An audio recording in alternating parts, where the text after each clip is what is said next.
All right, let's just resume the class. And for the year 2019, we are still reading common Buddhist texts, and still on the passage about the Buddha's enlightenment and after his enlightenment.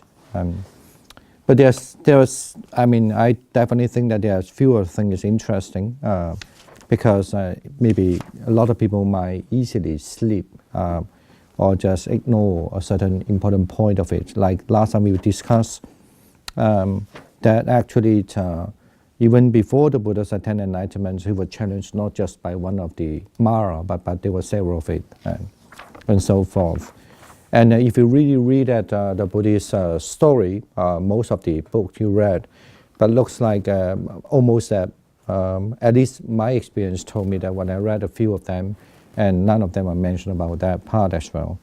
And then there's something also after when he attained enlightenment, and there was several very important perspective also. I guess that is luckily that it's been included here. So now we come to my book, but everyone have a different book.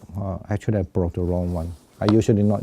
No wonder I was thinking why the page is different, because I'm not using the big one. I use a small one. But anyway. No, I think that's the correct one. No, I have my one is usually the smaller one. But I think it's fine. Because no wonder when I was checking why my notes is not here, but it's fine.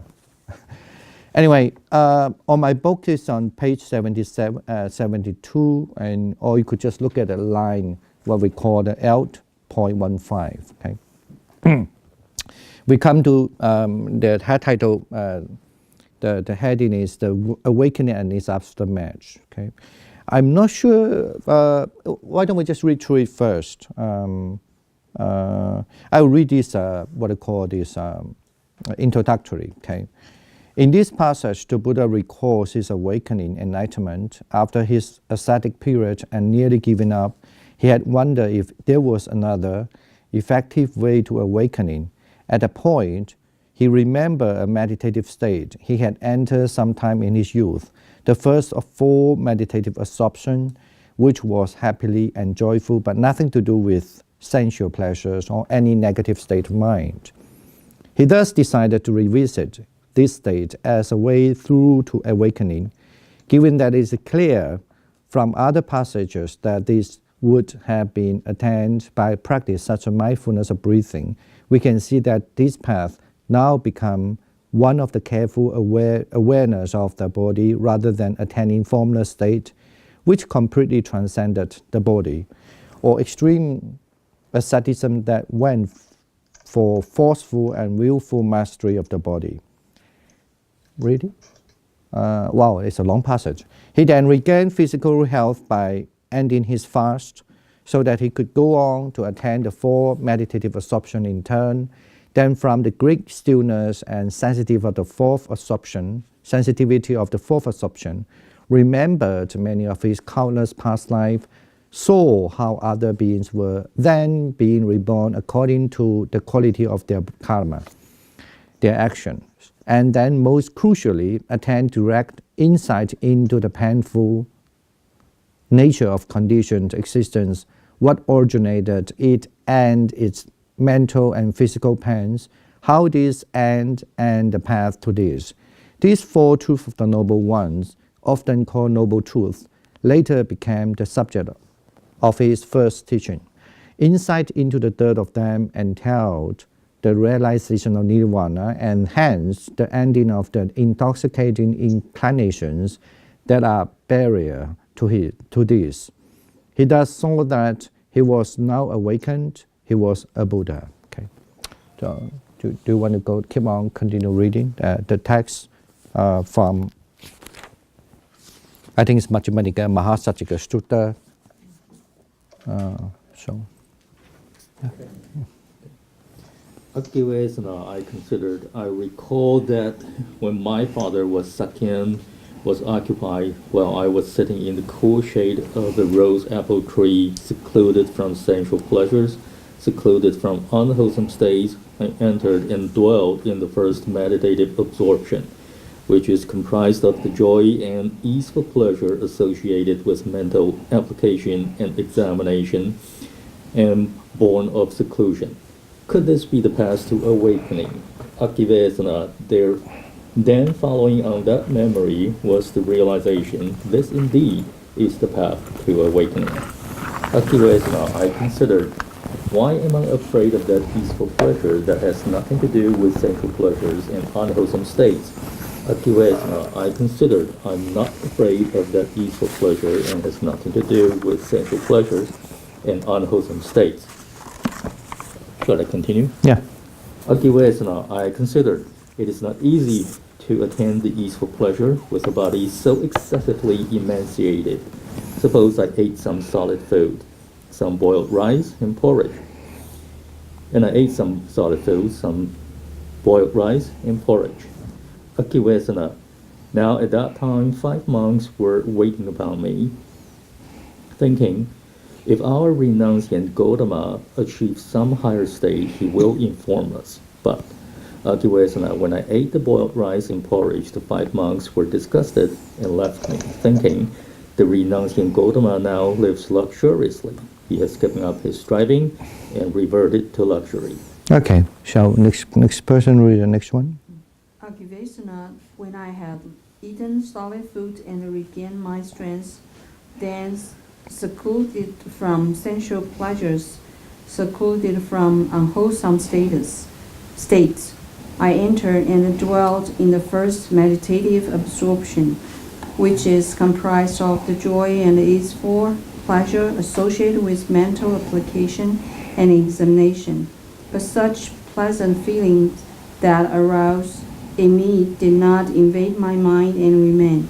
With the stilling of mental application and examination, I enter and dwelt in the second meditative absorption, which is comprised of the joy and easeful pleasure born from a composed, concentrated state, devoid of mental application and examination, bringing inner clarity, being a one-pointed state of mind.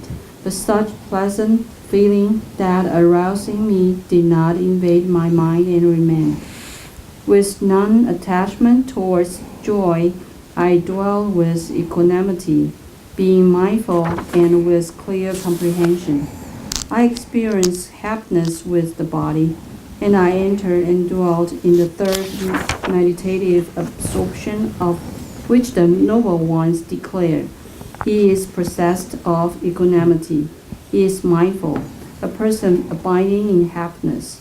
But such pleasant feeling that aroused in me did not invade my mind and remain.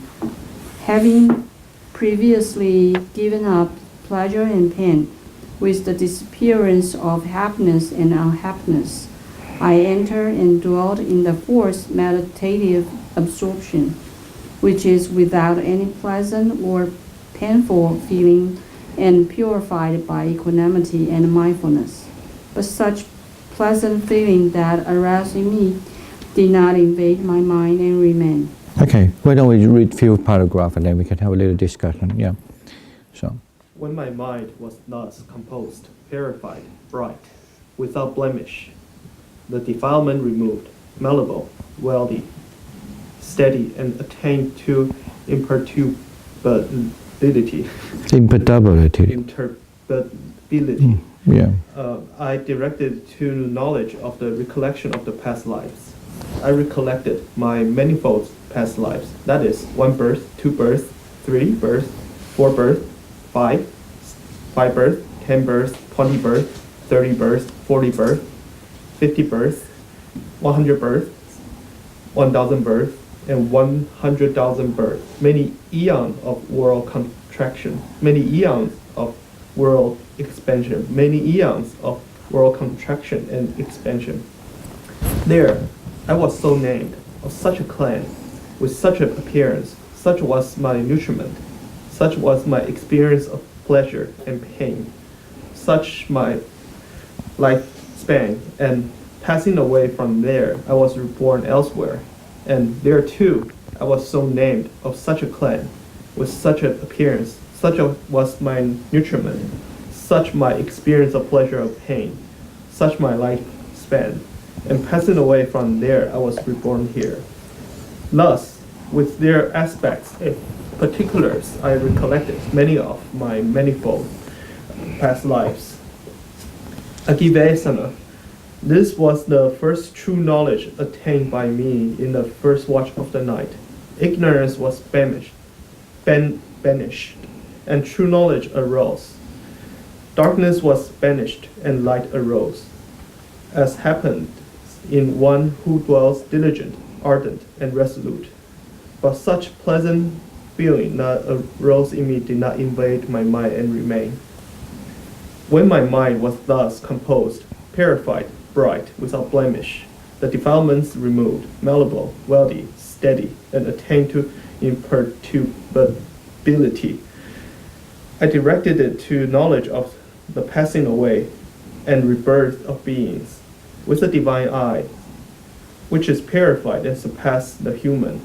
I saw being passing away and being reborn, of a low or high status, beautiful and ugly, fortunate and unfortunate, and I understood how beings fare on according to their action karmas.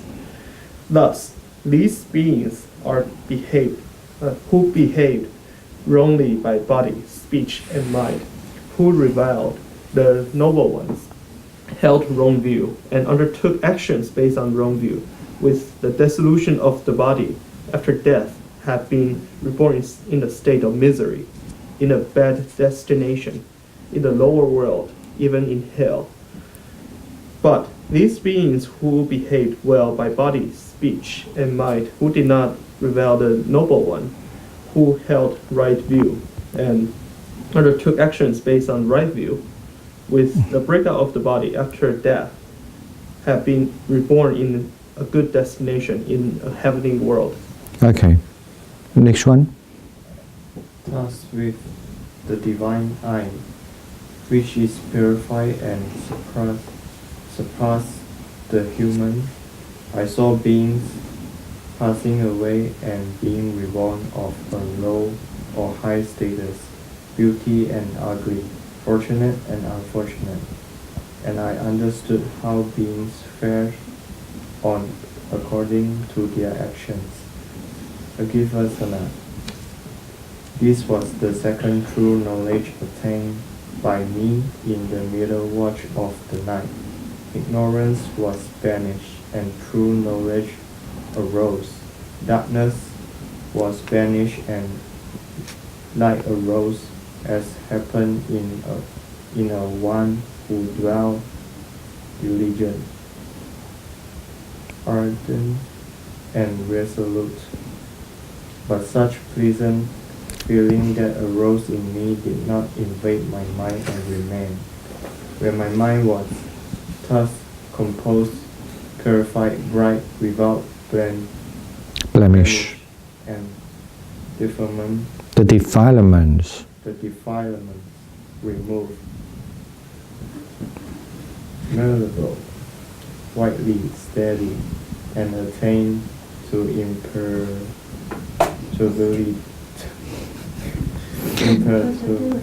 I think it should be the sound. I don't know in American English. Imperturbability. Imperturbability. I direct it to knowledge of the destruction of the intoxicating inclinations. I directly knew as it really is. This is the painful. This is the origin of the painful. This is The cessation. This is the cessation of the painful. This is the way leading to cessation of the painful. Okay. Right, Sankaranta, I'm going to read it. I directly knew as it really is. These are the intoxicating inclinations. This is the origin of the intoxicating inclinations. This is the cessation of the intoxicating inclinations. This is the way leading to the cessation of the intoxicating inclinations. When I knew and saw thus, my mind was liberated from the intoxicating inclination to sensual desire, from the intoxicating inclination to a way of being, and from the intoxicating inclination to ignorance. When it was liberated, there came the knowledge. It is liberated. I directly knew. Birth is destroyed. The holy life has been lived. What had to be done has been done, and there is nothing more to be done thereafter. Akivesana, this was the third true knowledge attained by me in the last watch of the night. Ignorance was banished, and true knowledge arose. Darkness was banished, and light arose. And as happens in one who dwells diligent, ardent, and resolute, but such pleasant feelings that arose in me did not invade my mind and remain. Okay, I guess, and this sutta has actually, I think, comparatively, I mean, especially imagine that, imagine if you study religious, I mean, and compare the other religions especially, and this is a very, looking at this is at least the sources from more than 2,000 years ago, 2,600 years ago. Or you could say 2,000 years ago, because I guess now 2019, because the Buddhism being passed down to Sri Lanka at least, that was before the Christ 300 years. I mean, but I mean, look at the sources, at least for sure that the sources being passed down after the Buddha passed away 200 years around, okay? And I mean, this is certainly it's quite exceptional, I would say that, because normally, people would not necessarily, I mean, especially in talking about in old day, that the religious leader that they would just describe what they did, what kind of, what happened and how did he break through his practices into the enlightenment, okay? So, okay, I guess I'm not sure whether anything that everyone want to comment or any question or so forth. But when you look at the passage, I guess I think one of the striking point, this is not only just record actually in Pali, but even in Chinese, but just normally people don't, I mean, I forgot which one in Chinese, I forgot the name. So one of the life about the Buddha, but which translated even before 7th century, also have the similar passage saying that once he was sitting under a rose apple tree, so he attained a certain jhana. And actually that's when he was a kid, when he was a child, he had that kind of experience, that it became a kind of memory for him that he recalled that actually he shouldn't abandon the jhana. Instead, he should actually using the jhana to break through, or while he was practicing this self-modification, and he should change his attention to the jhana in order to help him to, well, of course, at the end, attain his enlightenment.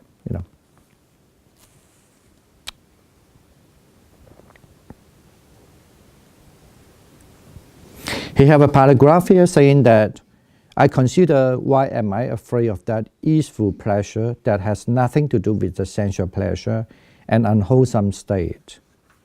I consider I am not afraid of that easeful pleasure that has nothing to do with sensual pleasure and unwholesome state. Now, why I want to say this is also still, even nowadays, quite a Greek tradition that people are emphasis on meditation, and they also saying that having a jhana is wrong, you see. Mm-hmm. And is also in a very strong opinion. And I remember when I was in New York also, there were people who come to join the meditation. They learn from other technique. I don't want to mention the name because people might misunderstood a lot of things. And those young people, they are all Caucasians, and most of them are the girls or women.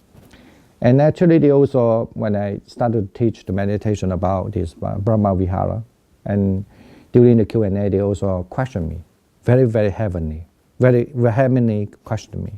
They said, according to my learning, and then having the jhana is a wrong way, because you will indulge yourself in the pleasure sensation, and so forth. And of course, when I read this passage, maybe a lot of people would ignore it, but I myself have encountered many questions. Okay, but then I told them also, I think even the Buddha didn't understand it that way. So, and there are lots of passages. If you look at it, you could find that in the Nikaya. So a lot of time the Buddha also emphasizes how important that to have the jhana. But of course, if the Buddha mentioned that how important to have a jhana, could be one probability is because due to that time in India, might be a lot of people have a different way to understand what the jhana mean. Okay, could be. And the other thing is in different occasions, it could be even after the establishment of the Buddhism, then actually there are certain, maybe, the monastic member could because uphold a strong opinion about with regard to the jhana. So, and that's reason why I guess why this is my understanding is that's one of the reasons why the Buddha, if you read carefully, so you could say that he have a kind of like a little bit redefine what the jhana mean. In comparison to the Hindu or Indian general understanding. So, in other words, he need to redefine the importance of the jhana. Otherwise, might be some of the monastic members as well as the general in India, that time during the Buddha's time, that might actually take the jhana in the pictures of what they understood, not necessarily from what the Buddha perspective. Also. In other words, maybe you could argue that there's about the existence of the jhana, whether that is really useful or not. And the other thing is how you understand the existence of the jhana. So, okay. So you could also argue that because during that time the Buddha here, he was practicing this self-modification. That means emphasis on the painful sensation. Everything have to be with the painful sensation. Only with the painful sensation you get liberated, And but that which certainly is very highly believed nowadays, even in India, that having any enjoyment or any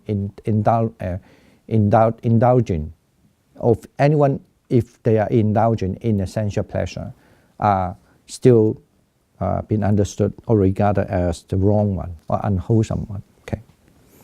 So this passage is very interesting. It says, I consider why am I afraid of that easeful pleasure that has nothing to do with the sensual pleasures and the unwholesome states. So that's what I mean by then that you could understand this also a kind of redefine what the sensual pleasure is about. When I say redefine, maybe in India at that time, or even nowadays, also people were so afraid of the jhana because they understand jhana is something has to do with the sensual pleasure. And this certainly is one of the big subjects to discuss about also. I mean, if you want to study Abhidhamma in a deeper sense. All right, and any comment with anything? And then... Isn't there a separation of the kind of pressure? There's niramisa and samisa kind of pressure, so... Yeah, the niramisa and samisa, the term niramisa and samisa, according to this, I don't remember well. It's the niramisa, the term in the Satipatthana Sutta. Does it refer to the jhana? Maybe not. But I always take the niramisa also refer to the jhana because I remember I read two in other passages that also been understood as the niramisa. I mean, when people having a jhana because you're away from the anger and so forth, so it's still understood as a niramisa, but not necessarily in the Satipatthana Sutta. No, I'm saying this, but I cannot say for sure because I don't remember. I didn't expect that you asked this question, but I want to say that it's if it's true, if the niramisa didn't included in the jhana in the Satipatthana Sutta, that might be that one of the reasons why people could argue that that jhana is still should be understood as with the samisa, right? And not the niramisa. But I'm quite certain about that. I read certain passage that having a jhana is also understood as a niramisa. Okay. I do have a question. That one thing is about the jhana. Say now we always practice jhana in the Buddhist tradition, right? Because Buddha has established that. You think so? No, I don't. I have a different pictures from you, but it's okay. Oh, okay. You keep on. Yeah. This is how I was told. Okay, that we are doing it according to the Buddhist tradition, the way that the Buddha passed on to his disciples. That's the way I understood it. The way we practice now is what Buddha passed on to his disciples. No? Yes. I don't understand the question actually. Well, I mean. We do say that the Buddhist meditation may be different from other religions' practice, right? Yeah. Okay. Right. So what our practice different from the other religions that we learn this from the disciples of the Buddha? Not only like that. I guess I don't take it this way. I take it more like if you just say that we're learning from a disciple of the Buddha, and then you could argue that who was your teacher and who is your teacher, and who is your teacher. Sometimes maybe you couldn't find or really have a direct link ultimately, because we have war, we have a lot of problems during, for these 2,600 years, within that time. But I would rather more arguable saying that I take it this way. So we learn it from the Buddha's scriptures. I mean, certainly that the experience was passed by the teacher, but the teacher had to evaluate through the Buddhist scriptures.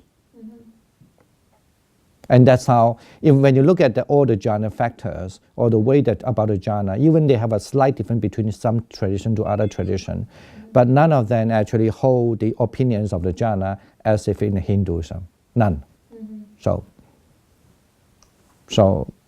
I mean, if you look at the Hindu way of understanding the jhana, for example, even one of the most famous texts called by the Banini, for example, it's quite different through that also. Even that text, people, even scholars especially, believe that they have borrowed a lot from Buddhism already. But if you go for in Hindu ashram, they talk about jhana. The way they understand jhana totally very different from the way that from a Buddhist scriptures. Yeah, that's yeah. I understand that. Now, one of the things that I question about it is, for example, a person who has a jhana experience and he died, okay, whatever. Supposedly he was reborn as a human being again. Can he retain that experience in his karma? I mean, I think that, this is certainly, there's still a lot of belief that when people have a jhana in the past life, and when he was young, he might have, when he was like a kid, he might have experienced something. I myself, I don't want to say my experience. I believe that in my past life, I also have a big experience of jhana. That's why when I was a kid, I see a lot of things. But that's just my own experience. I couldn't say it for sure. And you cannot just take it one case as the whole.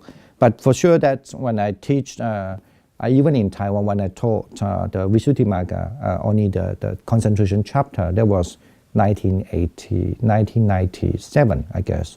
I guess at the time in Taiwan, almost maybe the first person who teach that, at the time.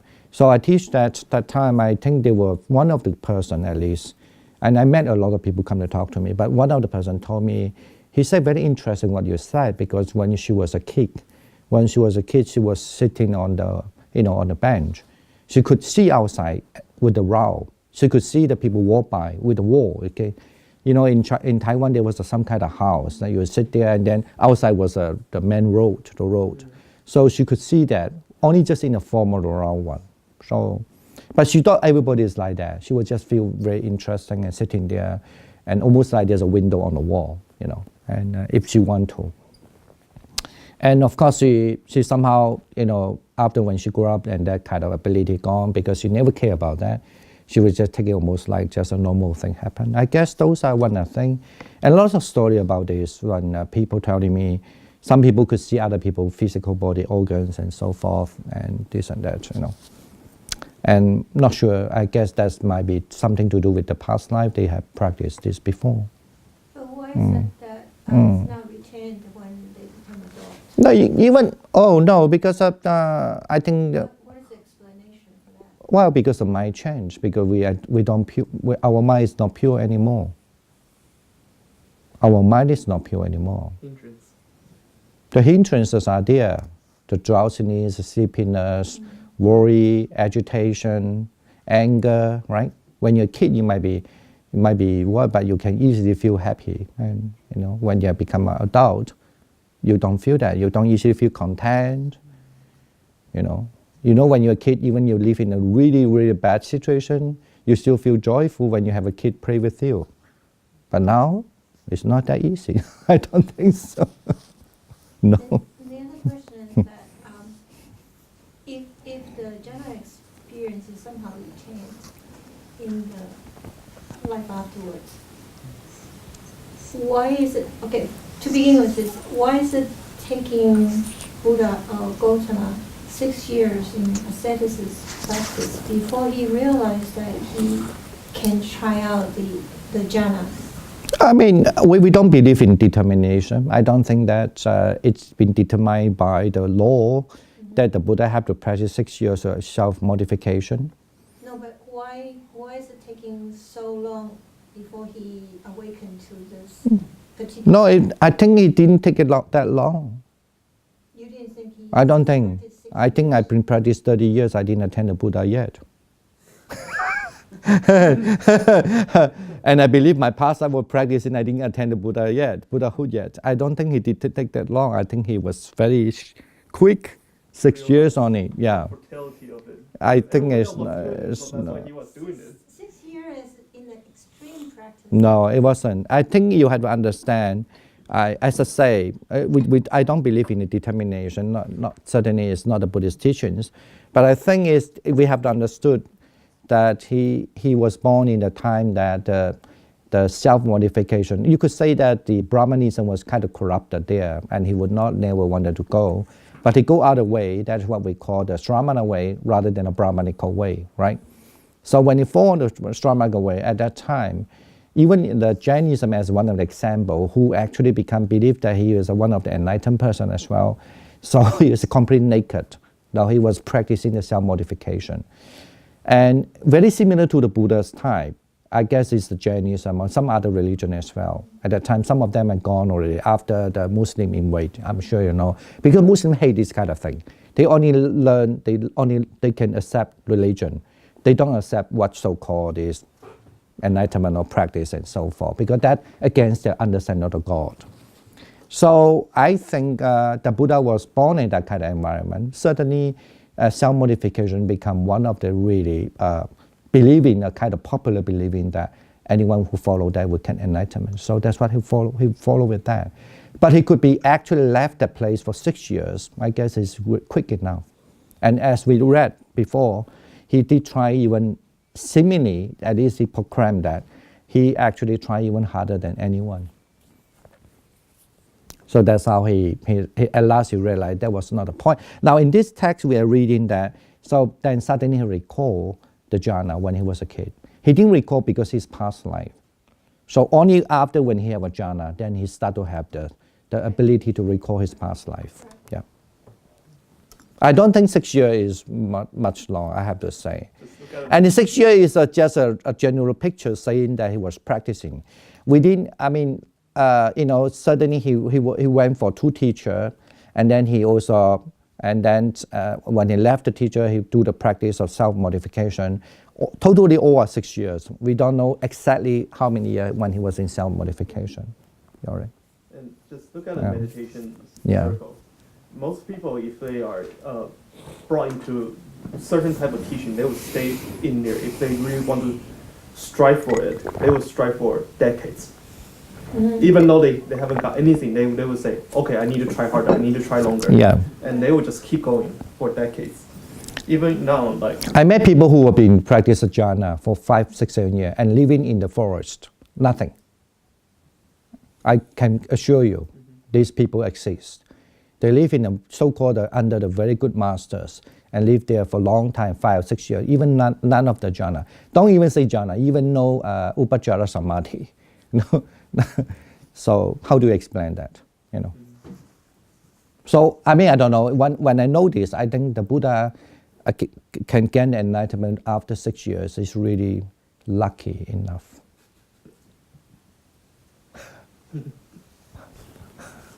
Because I read somewhere that all Buddha went through that ascetics practice. Not necessarily. Not necessarily. I didn't read that. Maybe. Because some of them are shorter and some of them. No, I never read that. No. You never read that? No. But it's only for sure all Buddha will understand what kind of thing. No, I never read they have to go for self-modification. No. I don't. I doubt that sometimes. I never read that. No. It's okay. Any other thing that can relate to what we were reading? So from the first half, he's talking about more like samatha meditation, and on the second half, it's clearly he was doing vipassana. My question would be, since Joyce mentioned something earlier, is there any other tradition out there that who also practice vipassana or something similar to vipassana, other than the Buddhists? Now, first, please understand the word vipassana. It's become a later Buddhism. In early Buddhism, you don't have the term called vipassana. Satipatthana. Maybe you could say satipatthana, but it looks like now we're back to this text. If you look at this text, it didn't even mention about satipatthana or anything, but he would just so directly say that then he understands the Four Noble Truths, right? And it's very clear to us that the way he understands the Four Noble Truths is directly connected to he could see the past life. And he could kind of like, he also could see the past life, he could see the cosmos contract and expand, right? And he also could see other person or other kind of like the world, how the world, dissolute and coming to be and then also disappear or dissolute. I guess, so you could understand that part is more like a dependent origination. So from a dependent origination, and then he moved on to the Four Noble Truth. Yeah. And then even from Four Noble Truth, when you look at this paragraph, it's not just a Four Noble Truth, but even the Four Noble Truth, he start to understand how the craving, the intoxication, how the craving been disappear. This is what, if you want to put it in the later Buddhism way of organizing it, it means how he can cut off the defilements and ultimately cut off the defilements. So, I guess, but of course, if you study Buddhism, and then some argue that with this kind of so-called liberation path, some argue that the Buddhas could be different from the others,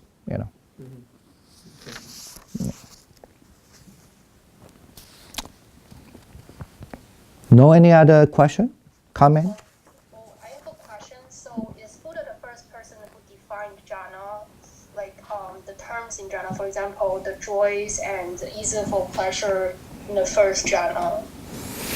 Not sure about that, but the thing it is because so far the sources we have, for example, we hope to find a lot of sources from Jainism, because Jainism also certainly they do a lot of very strict practicing.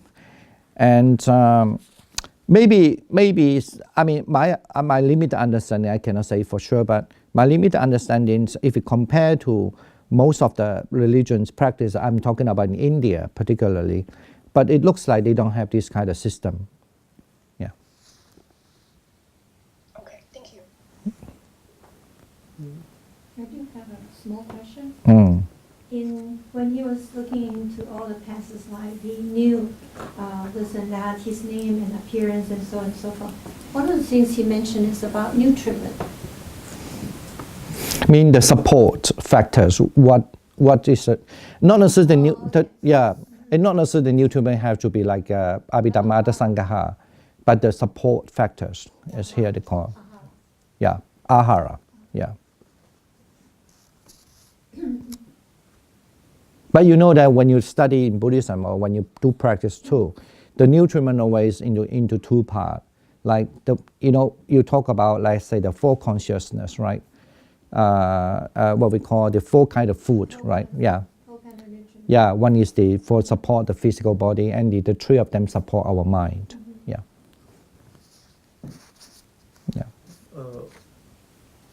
I kind of have an idea on this question, but I want to hear about what you think. It seems like he had his breakthrough in his practice or spiritual development, and then gain the entry into enlightenment by not abandoning the jhana. So basically, what I want to say is, because he previously practiced the immaterial meditation, which now we believe to be much higher than the jhana practice. Yeah. And yet, somehow in that type of practice, he didn't get what he wanted. And now he's practicing the jhana, the first to the fourth jhana, and then he stayed in the fourth jhana. Then he developed his wisdom and gained enlightenment. And the question is, why is it that case? Well, I did mention in the last church talking, I think the last time I did say, this is, of course, I'm not Buddha, this is just my idea. It's, I think the self-modification, when you practice that, the suffering part, understand the suffering part, because the suffering part help him to be, to attach to the sensual pleasure, right? He actually able to do so, and that help him to understand it has to be go in the middle path. Okay. He's not totally reject the self-modification in a sense. So if you look at the first sermon, after that when he gave the first sermon, he said, when the people indulge in sensual pleasure, but for those people who want to get enlightenment, that's impossible, right? And remember also in earlier time he mentioned that people, if they look at what is anarya, which is not noble, but if they cannot, the unnoble thing that cannot conduce them to attain enlightenment, so if they follow that, it will invent. What I want to say is that, so when he mentioned in the Four Noble the first sermon, in the first sermon, he also did say that people who are actually practicing the painful go to extreme is also will not lead from someone to enlightenment. However, there's a mention that he didn't say that was totally vulgar. He didn't use the word vulgar to describe the people who practice a self-modification. I get the part about self-modification because from that you learn to detach from the sensual desire. But what about the immaterial meditation? Because that is about the fourth jhana. So by practicing that, you're letting go of your pleasure and painful sensation. So no, immaterial is not to letting go of both. Oh. Immaterial actually is still considered as a pleasure sensation, even though the pleasure sensation is so subtle. No. Oh, okay. No. So in comparison to that and the four jhanas, does that one still have an attachment to the joy? I mean, I don't understand your question. My question is, if he can accomplish something on the fourth jhana, then why couldn't he do it in the fifth to eighth jhana? No, I mean, okay, that's another question. But when we back to this text, what we're reading, it didn't mention about the fifth jhana, so-called is the state of the space. Mm-hmm. Okay, the state of form, and or you could generally say that the formless jhana. He didn't mention here. Mm-hmm. He only mentioned, actually, interestingly, if you look at the description, he did mention the third jhana, but looks like the third jhana is one wonderful state. Mm-hmm. that is sufficient for him to practice. But however, he moved on to the fourth jhana. But what is the question? Because from my understanding, the fifth to eighth jhana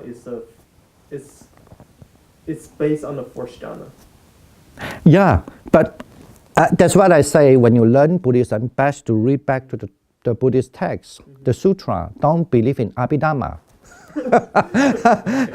I mean, don't take the Abhidhamma as the ultimate answer.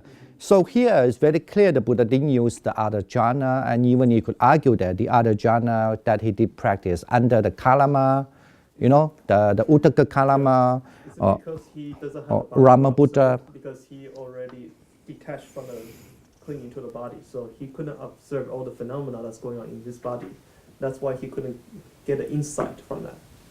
No, I don't think it's a jhana have directly to do with the insight meditation. This is another thing I need to address.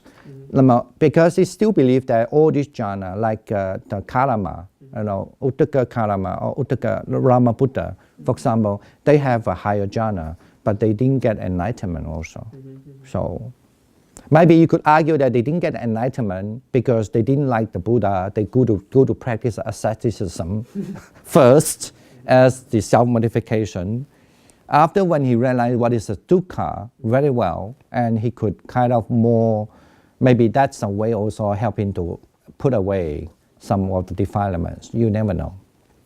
And I think it mentioned here every time he went to the jhana, at the end of the paragraph, it always says, "But such pleasant feeling that aroused in me did not invade my mind and remain." So each time he didn't attach to the jhana experience. I think that's important. If you are in the jhana factor, you cannot cling on to it.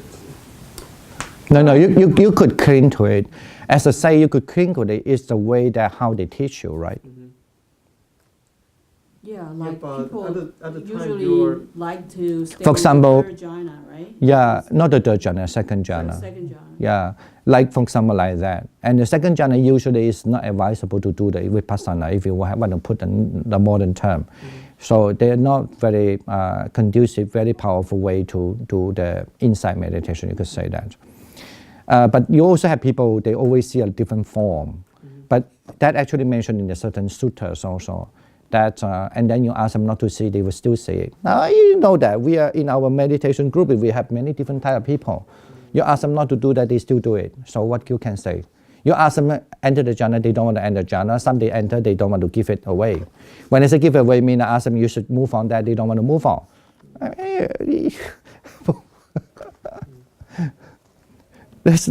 I'm not surprised anymore by that at all. Because people don't have a knowledge also what they could do further. If they have the knowledge, the problem is when they have too much knowledge, they don't practice. But I mean, that's another story. They don't have the knowledge. Yeah. So apparently from this jhana experience, he came to the knowledge of, and then from that knowledge, he came to the understanding of all these things. And my question is, why didn't he do the meditation he did previously? It could be very different. So what's the determining factor here is between the first to fourth jhana and the previous method he studied? What's the huge difference? I don't know. Yeah, okay. But as I tell you all the time, if you find some other description that maybe mention that would be interesting. But unfortunately, we don't have much of that kind of description, as far as I know. Because I think that there were actually few scholars writing about certain thing about similar to this, about whether the experience is really equivalent to the Brahmanical, experience. But anyway, the important part is here. I always say that because this is the thing is a record, and the people have to be keep in the memory. And then I'm sure that at the time, maybe the Buddha did mention that people remember what the Buddha said, the story. And he started to give a description. You know that even now, if he ask me, giving a description about meditation, I always give a description what I understand in terms of the Buddhist thing, right?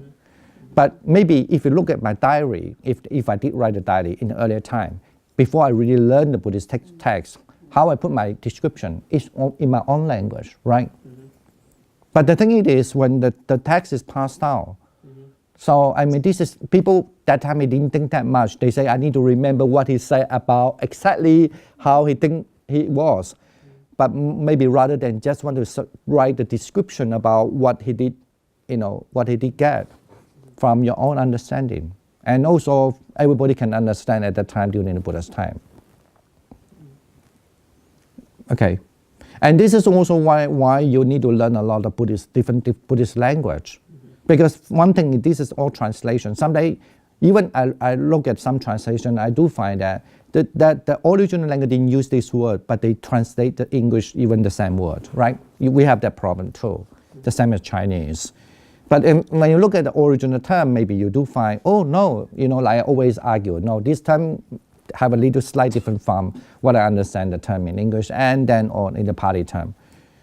That also could be one of the reasons. When the translation goes on, and then also when in the Sanskrit, that's what I mentioned, that during the first century, actually all the Buddhist time, even we know that from a Buddha's time, all the Buddhist language were all different kind of language could happen.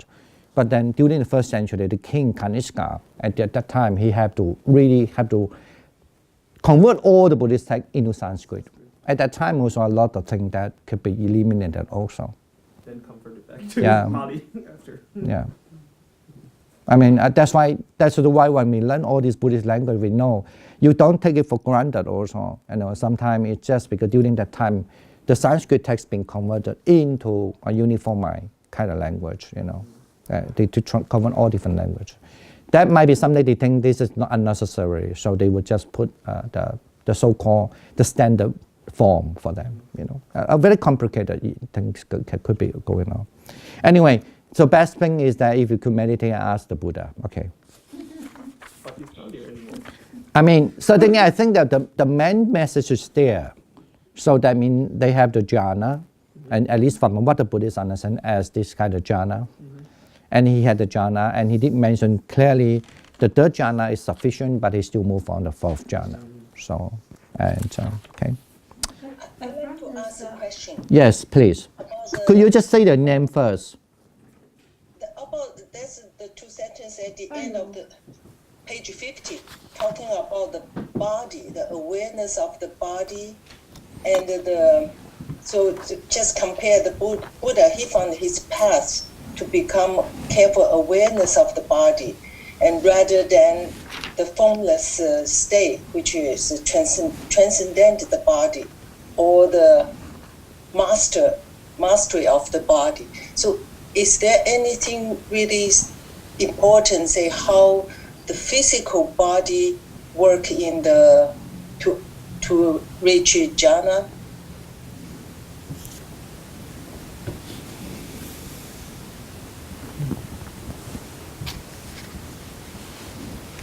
I know what you mean. Here it's mentioned when, let me see whether it mentioned in the third jhana. The third jhana did mention, but... Yeah, your page is different. I think it's in the very beginning. It's like a... No, I know. I see that paragraph.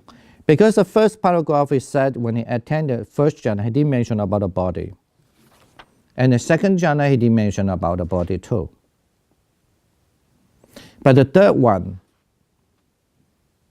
he did say that with non-attachment towards joy, I do it in equanimity, being mindful and with a clear comprehension.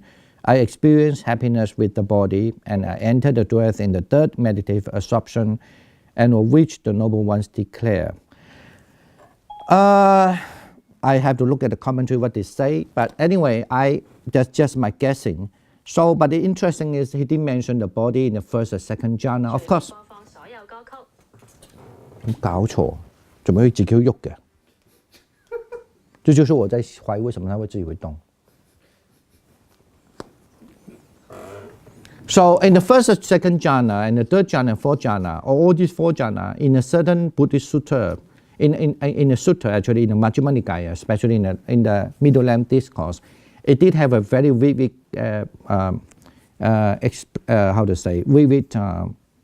description about the sensation in the body.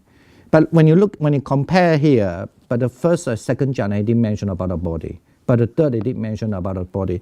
Might have a different intentionally why they want to only mention the body here. But I suspect it could be because, I don't know, but it could be maybe just simply want to say, because it's very important when you meditate on after the jhana, so you certainly need to meditate on the body. Because the attachment of the body is always a problematic. Okay, thank you.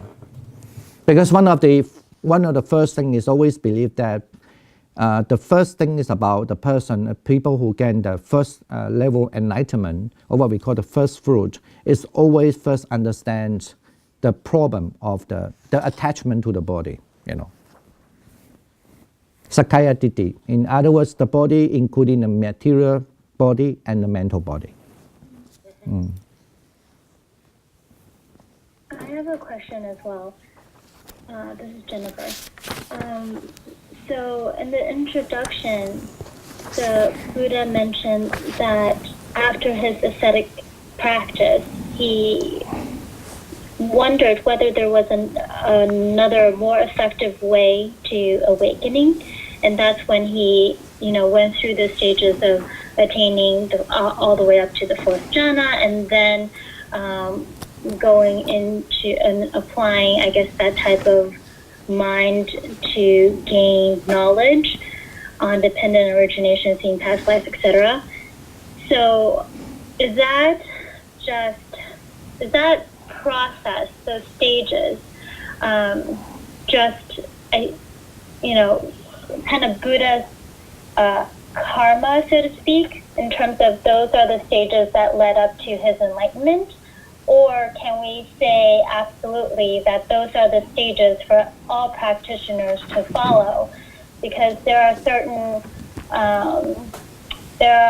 traditions in Buddhism that talks about, simultaneously you practice jhana as well as vipassana, using modern day terms, or just going straight into vipassana. Well, I mean, this is now we're back to actually even in the Buddhist text, in the sutta also, it mentioned there are so many different kind of liberation. I mean, some people got liberated because they could practice the samatha and the vipassana together, and some they don't. Yeah, that might be answer the question, right? In other words, the Buddha also recognized, even within the Buddhist tradition recognized, I would say that at least when the text been composed at that time, they've been recognized that people understood that actually people can get liberated from different ways. Not necessarily they must have the jhana and the vipassana and jhana can copulate together, Yeah.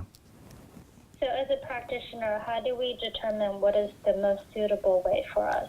I don't know, but that's, certainly, say that it certainly is believed that you could practice, but in the Samyutta Nikaya, it's very clear to say that there are 4 kinds of practitioners who can attain the final liberation. One is as I just you were just saying, and the other one is just only more focused on the vipassana as well, right?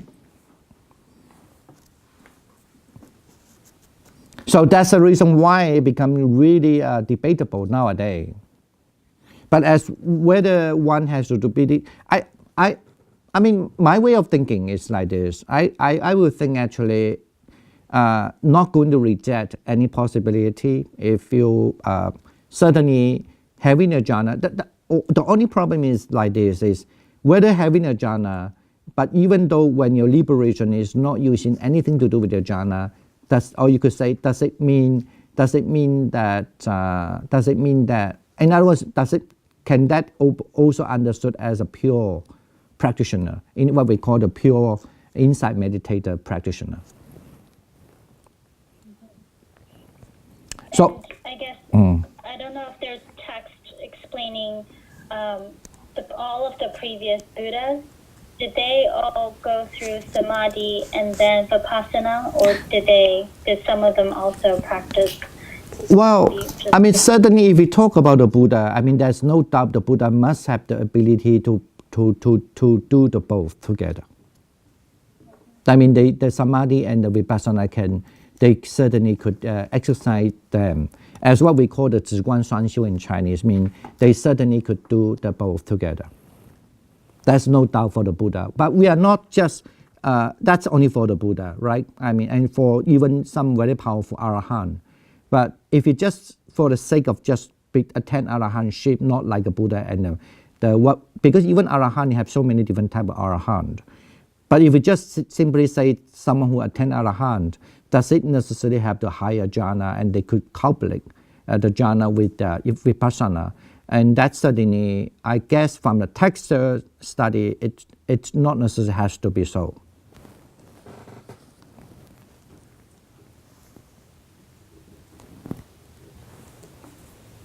Okay, thank you. Because otherwise, the Buddha would not say there are 4 kinds of liberated person, and including one kind of person only have the vipassana. You know.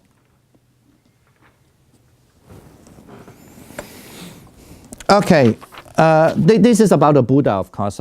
Please understand. And Can I ask one more question? oh, okay, we can have break before. What's your question? Yeah. In here, when he was looking at the different type of person, different karma, and so on and so forth, a couple of things mentioned. One is the right or wrong of the body, speech, and mind. One of the things is the right view and wrong view. Mm-hmm. In here, it didn't elaborate on what is called right view and what's wrong view. No, he doesn't need to, but he just know that people, when they have a wrong view, they will do that. And when they have a right view, to do that. Why? You mean the base of their wrong action is because their wrong view? Yeah. Okay. And I mean, maybe just a mental action, but he could know that, you know. This is just a description about how he gained liberation. He's not going to start to teach how you should, what is the right view is about, what is the wrong view is about tonight. Yeah, but it mentioned here. Yeah, of course. I mean, let's say when the people have the wrong view, and then imagine that you even do not say that about the supernatural power. Even think about if you know a person, if you know the Dhamma. So you know that why this person is like that, because having the wrong view is become like that, you know, right? Like I just say one other thing, like some people I say you don't have to look at what in the front, the images, but rather just put it aside, back to your Patipagalimitta, and then so that you could enter the jhana, and the people don't listen to you. They still like to have a lot of fancy idea. Then you know this is a wrong view, and you know that the consequences is, and maybe they feel very nice, they themselves, right? They think that they can see that they are powerful, they are like this, and they tell everybody, but everybody worship them, and they think they're right view, but we know that it's wrong view, not only because of about the jhana, it's also about the behavior. And then when he get worship, what kind of life he has. Completely direct him in different kind of life, but for that person maybe think he's good, but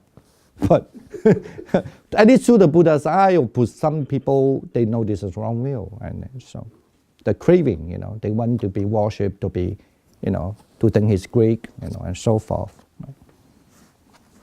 And that's wrong view and right view, right? I guess. Yeah. Okay, why don't we have at least 5 minutes break? Even though we don't have a time, because I like to finish some other thing. And 5 minutes break, have a tea, and then we're back here. Okay, right.